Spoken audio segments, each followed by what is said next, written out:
रोचक खबर की तरफ रुख करते हैं। पूर्व सीएम भूपेश बघेल का एक बयान तो आपको याद ही होगा, जिसमें उन्होंने ईवीएम से चुनाव न कराने का एक रास्ता निकाला था। इसमें भूपेश बघेल ने कहा था कि 384 उम्मीदवार अगर नामांकन भर देते हैं तो बैलेट पेपर से चुनाव होगा।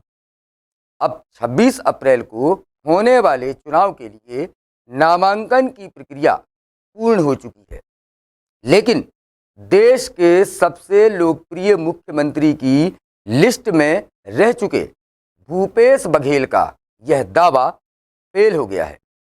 देखिए इंडिया टाउन न्यूज की ये खास रिपोर्ट। इलेक्शन कमिश्नर के वेबसाइट में ये बात है, यदि 374 या 384 प्रत्याशी यदि फॉर्म भर दे और नाम वापस ना ले, मतलब वो कैंडिडेट खड़े रहे, तो फिर ईवीएम से नहीं होगा, मत पत्र से होगा। तो जो काम सुप्रीम कोर्ट या इलेक्शन कमीशन नहीं कर सकते, वो यहाँ की जनता कर सकती है।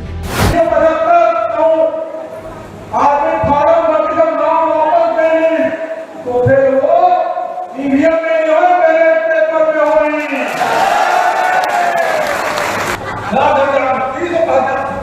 नाम वापसी 375 नाम वापसी बाद 375 कैंडिडेट पास में, ठीक है। और उसके बाद वो बैलेट पेपर में होगी। ये एक कहाँ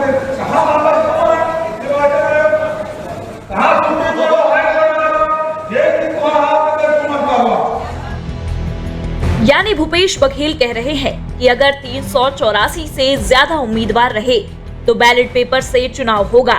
अब राजनांदगांव में इस बयान का कितना असर पड़ा वो भी देख लीजिए। राजनांदगांव लोकसभा में मतदान 26 अप्रैल को दूसरे चरण के दौरान होगा।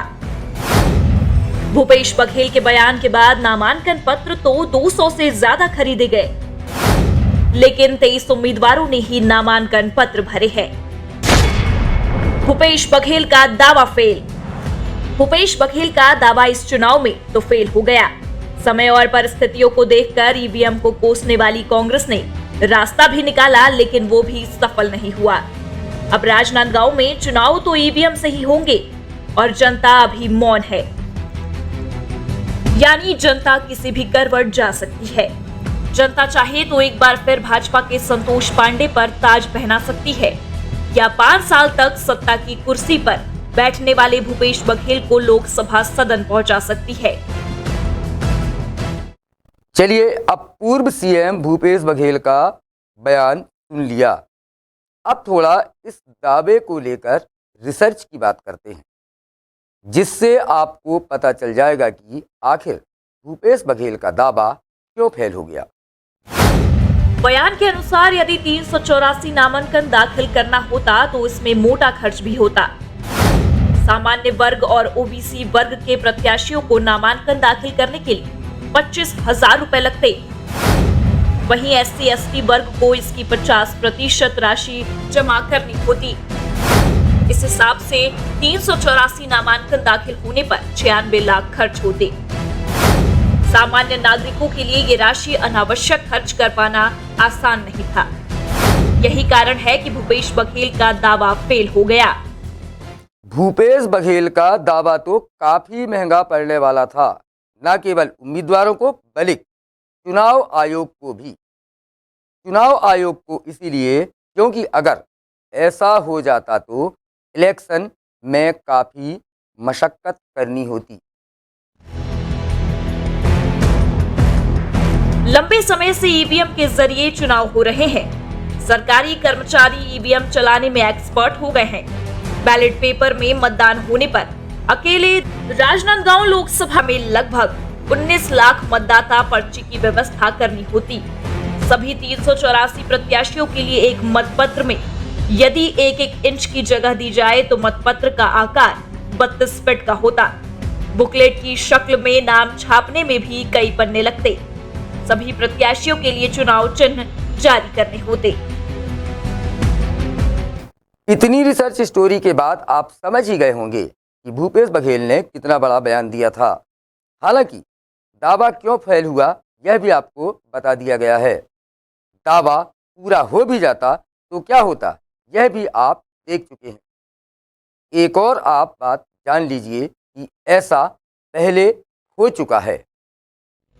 अब तक देश में तेलंगाना के निजामाबाद में 185 उम्मीदवार मैदान में उतरने का रिकॉर्ड है। 2019 में तेलंगाना के मुख्यमंत्री चंद्रशेखर राव की बेटी कविता ने इस सीट पर चुनाव लड़ा था। उनके सामने विरोध करने के उद्देश्य से 170 किसानों ने नामांकन दाखिल कर दिया था। अन्य दलों के उम्मीदवारों की संख्या मिलाकर 185 उम्मीदवार मैदान में थे। यहां चुनाव कराने के लिए इलेक्शन कमीशन को मतपत्रों का इस्तेमाल करना पड़ा था।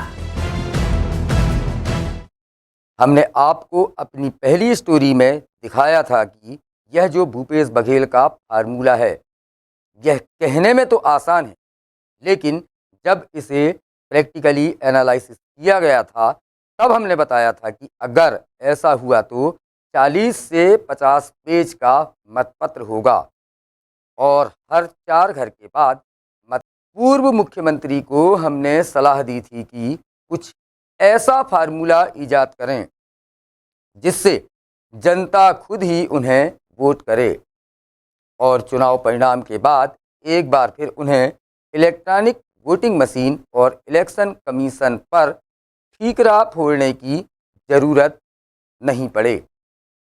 फिलहाल टाउन पॉलिटिक्स में इतना ही। अब मुझे दीजिए इजाज़त।